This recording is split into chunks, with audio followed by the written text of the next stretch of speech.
If Russell Westbrook retired today, and I kind of wish he would, my show's going to be okay for another 10, 15 years. I've never needed an athlete. My opening rant is me.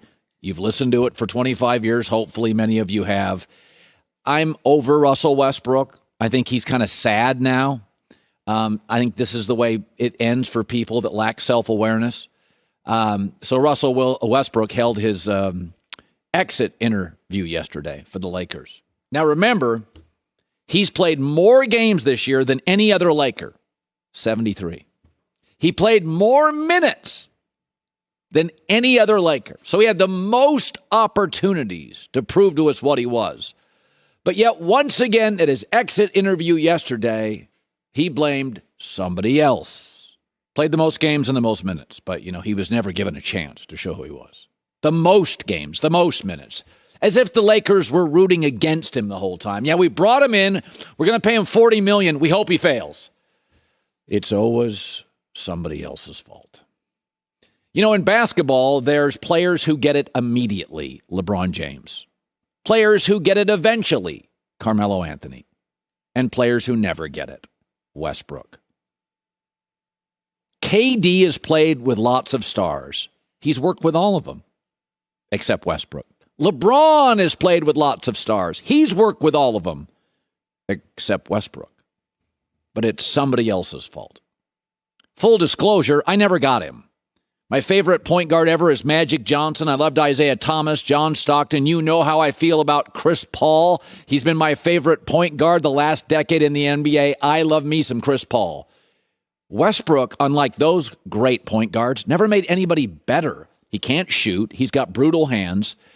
And most of all, he lacks self-awareness. And as I said years ago, and I said this about Cam Newton and Russell Westbrook, when your game has no clever, when it has no nuance, when it has no crafty, and it's simply built on a fire hose of athletic ability, you age quickly and you age poorly, and he has. But I feel bad for Westbrook now. I really do. I feel bad for him. Like I feel bad for certain Americans. Some people get it immediately, some people get it eventually, and some people never get it. There's people out there still think the election went to one side. It didn't. It's over. Move on. And January 6th was really bad. Most of us get it. Even the stubborn eventually got it. Westbrook earlier this year was asked about fans who were ripping him at the arena. Fans were being critical. They were screaming things like Westbrick. Once again, no accountability. We literally have nicknames for our presidents, and people can't for a guard. No accountability. That brick part is because you're the worst shooting guard in the league, and you've had your worst year ever, and you're lacking any self-awareness, and your game's never been clever or nuanced, and therefore you've aged quickly. I really do wish this is the last time I talked about Brooke, whatever you want to call him. I really wish it was the last time. I feel bad for him. I feel bad for people who don't use mirrors. They still work. They're in our bathrooms. You should stare at them occasionally. But I don't want to make fun of him. I don't want to poke him. I feel bad for him. I like people who are often stubborn to eventually go, wow, light came on. It never has for Russ. If I was the Lakers, I would move him as soon as I can. There's a lot of average players in the league. They're just not toxic. With Russ, that's simply what he's been reduced to. Toxic. All right, now let's talk about something that is more fun, rooting for the bad guy. So there are some harsh realities in life. Uncle Colin is going to deliver some harsh realities. Now, children, if you're watching, your parents will never tell you this. Your uncles won't tell you this.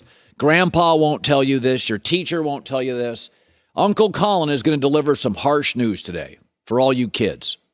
Hard work doesn't always pay off. Now, if you're talented and you work hard, that always pays off. But some of you aren't that talented. You'll work really hard, and it still won't amount to much. Hard work has limitations. Sorry, it does.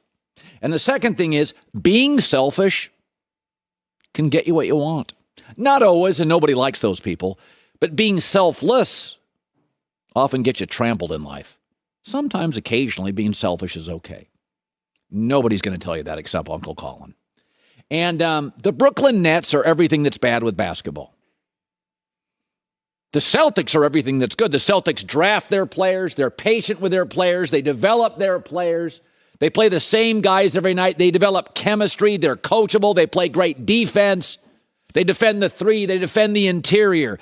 The Celtics are what basketball is all about. The Brooklyn Nets aren't. They had the most starting lineups.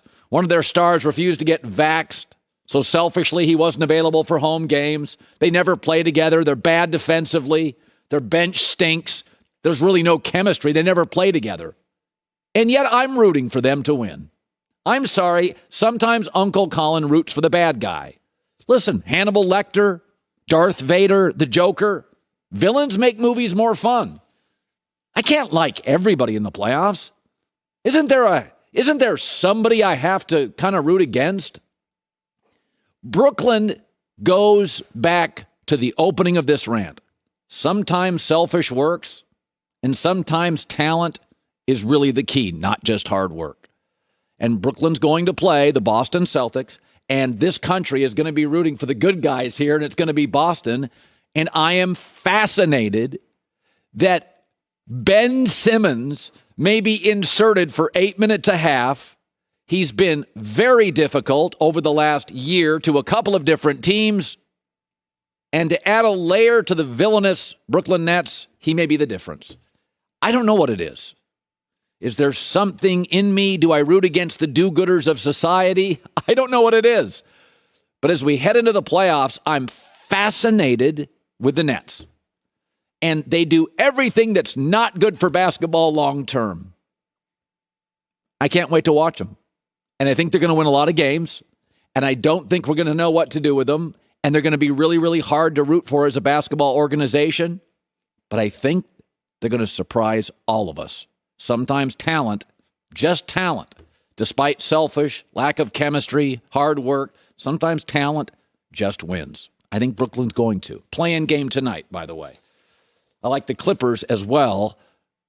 I like the Nets and the Clippers to get in on play-in games. Cavs eventually, I think, get in. Who else? There's another play-in winner. I forget who.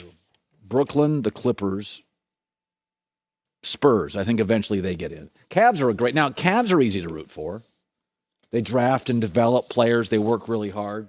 But there's something about this Nets team I can't take my eyes off when they're on television. At 4:30 in the afternoon, I usually go home here in LA and I work out. A little small gym, and I turn the TV on and I watch Eastern teams because that's who's playing.